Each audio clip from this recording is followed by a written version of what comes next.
Hey everybody, Ian Lee here. Hope y'all are doing well. In today's video, I'm going to do a continuation from a video I did last week where I created some scale maps over the tune Honeysuckle Rose. And I think I forgot to mention last week that the scale mapping idea is a Barry Harris concept. And it's a great one. It's a really fun way to just, if maybe you're warming up or you're just exploring a new tune or something, you can use these scale maps to sound out the changes while knowing what scales you're going to use to improvise in the long haul. And I think that Barry's way is a very concise way to do it. It doesn't rely on modes, and we can get very deep down some pretty crazy rabbit holes with modes. We're using just too many scales, and you're not really outlining the changes in, I think, the most clear way.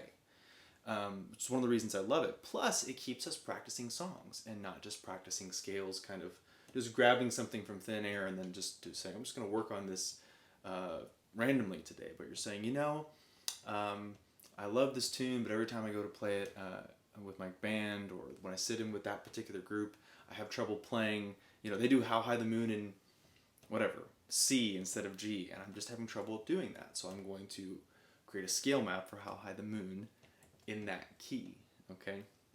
Maybe someone does a cool chord substitution that you aren't familiar with, and so you think, I'm going to go practice that tune, like Honeysuckle Rose, and you think, I'm going to use their version, that little chord sub. I really like that chord sub they do, so I'm going to practice my scale maps considering that chord substitution.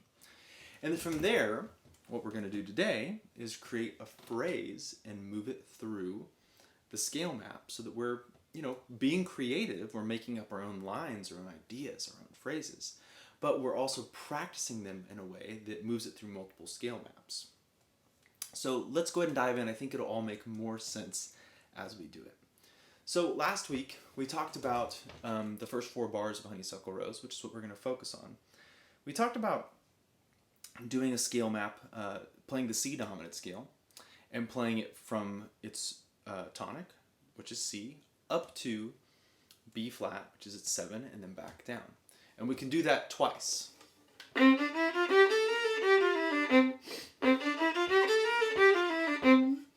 Great.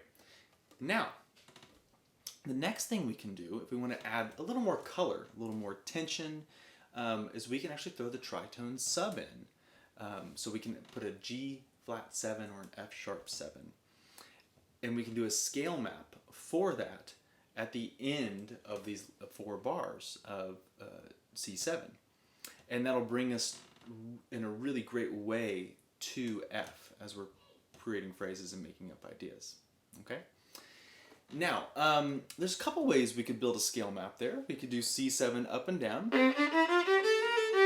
And then we could just do C7 up. And then do G flat up. G flat 7. Out of tune there. There it is.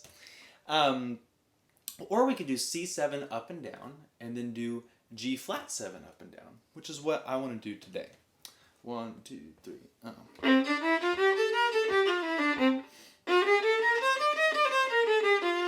Ooh, I'm not landing that G flat well today.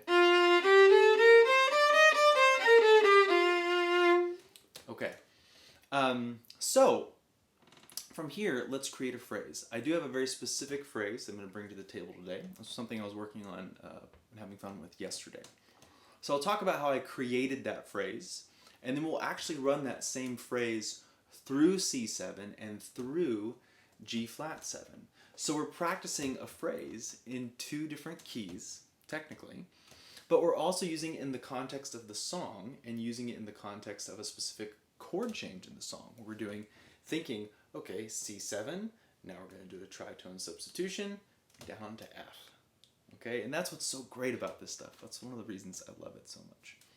So, the first thing, that I was thinking about when I wanted to create this phrase was, well, let's pick a scale degree. And you could roll the dice if you wanted to. You don't have to overthink it. You could just say, well, today we'll start on the 3rd or the 4th. Just pick something and play with it, because there's a lot of different things we can do from one scale degree. There's a lot of different fun ideas and kind of concepts and rules that Barry has come up with. I won't go into details of all those rules today. If you'd like a video on some of these things or if you have some questions, please leave them in the comments or email me. I can also make videos on these foundational rules. People like Chris Parks, at Things I've Learned from Barry Harris, have made some really great episodes on his channel about the foundations of these rules. And so you can go check those out. You can also check out jazz workshops and buy the Barry Harris workshop videos that Howard Reese has put out, and those cover all these rules as well. And they're wonderful videos. They're a little expensive, but it's a lifetime worth of material, and I highly suggest you check it out if this stuff is exciting you. So what we're going to do is I picked the second scale degree. So in that instance, with the C7, I'm going to go to D. So that's the second or the 9, however you want to think about it. I'm going to think about it as the second. So I know I picked that, and I thought, you know, I don't want to start the phrase on beat 1. I want to start it on the and of beat 1. And the next thing I thought was, well, I'd like to go ahead and use some descending half step or extra note rules here. And as any of you may know who are familiar with Barry's teachings, anytime you start on the and of a beat, you reverse the half step rules. So whereas for the second scale degree, you would use 0 or 2 half steps, here you would actually use 1 half step because you're starting on the and of 1 instead of the downbeat. Okay? So the first thing I came up with is starting on D, adding 1 half step, which is going to be B, so that's between C and B flat, so just doing that half step between tonic and flat 7. And I went down to F, so let's just start with that. 1, 2, 3, 4, 1. Okay? That's our first starting point. I'll play that again. 1, 2, 3, 4, 1. I'm just going down the scale, starting on an offbeat, but starting on the second degree, and then I'm adding 1 half step between C and B flat. Okay? Now the next thing I'm going to do is I thought, okay, well this would be a great time to come up a chord. So how am I going to do that? Well, I thought, well, the next note after F is E, so I will play the chord that exists on the third degree of C7, which is an E minor 7 flat 5. Okay, so I'll play that. 1, 2, 3, 4, 1. Now, one thing that Barry stresses a lot is to want to rhythmically come out correct. We want to try to rhythmically land right, which, as far as I can tell what he means by that, we're trying to land on a downbeat, on a strong beat, not on an offbeat. That doesn't mean that you can't have phrases that don't do that. Totally fine. Go look at a Charlie Parker transcription. He has plenty of phrases that end on the and of a beat or the of a beat or whatever. It's all good, but I think it's a fun thing to do when you're practicing and making up phrases. And we might as well explore it at the very least. So when we play that, we have and 2, and 3, and 4, and 1, and 2, and. So I needed 1 extra beat to land on the 3 of that second bar. So what I did was I added a half step below the root of the chord. Okay, always do a half step below any of these notes. I could have added the half step anywhere. So I could do it. I could add the half step below the B flat, or the flat 5 of that chord. I can go. I could add the half step above the D. Let's see, 1, 2, 3, 4, 1. Sorry, I'm freezing up all of a sudden. 1, 2, 3, 4, 1.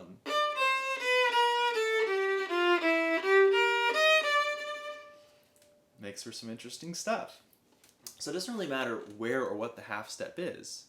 It's just to correct that rhythmic value, okay? But it's cool because suddenly we start getting some different sounds as we explore where we want that half step to be. And you get to choose what that is. You get to use your ear and your creativity. That's what I love about this stuff. But for ease and use, I just pick the E flat. So, okay, great. So now I've got my phrase. Okay, so now I could keep making up new phrases that fit along with that, and that's great too. But I was thinking, you know, I'd like to practice moving the same phrase through G flat 7's scale. So I'm practicing moving through the tritone, and I'm practicing the same phrase in 2 keys now. And again, I'm practicing it in the context of a song. So yes, move everything through all 12 keys, of course, but why not get it down in 1 key and then apply it to the song that you're working on, or multiple songs. And we'll talk about moving this to more songs here in just a minute. So now I want to take that same phrase and apply it to the tritone. So I have to start on the 2nd of G flat, which is A flat. And I'm just going to go ahead and just move through this phrase. I'm not going to rebuild it or do the theory. You guys can figure that out.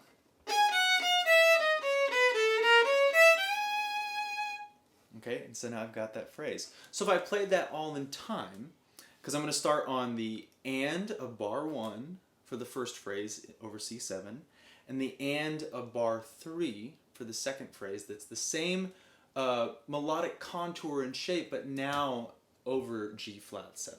Okay? 1, 2, 3, 4, 1. 4, 1. I messed that up. I'll try it again. 3, 4, 1. 4, 1. And there it is. And then from there, you know, we could do a lot of different things. Now, there's other ways that we can put this together. I talked about using these kinds of things in multiple songs. So I'm not just practicing in Honeysuckle Rose. I could now be practicing in How High the Moon. How High the Moon has 2 measures of G major, and then a measure of G minor 7, and then a measure of C7. Well, we know that we can just play C7 over both those bars. That's how that works. We can just think C7. It's a wonderful thing. Not just Barry Harris said that, but Joe Pass. A lot of great players have said, don't think 2-5, just think 5. It's okay. So now what I can do is I can scale map out the first 4 bars of How High the Moon. I can play the scale map for G major, and then I can play my phrase like this. 1, 2, 3, 4. 1. And there I've played my phrase for How the Moon. Or I could think my tritone phrase. So let me think about that. See? Okay.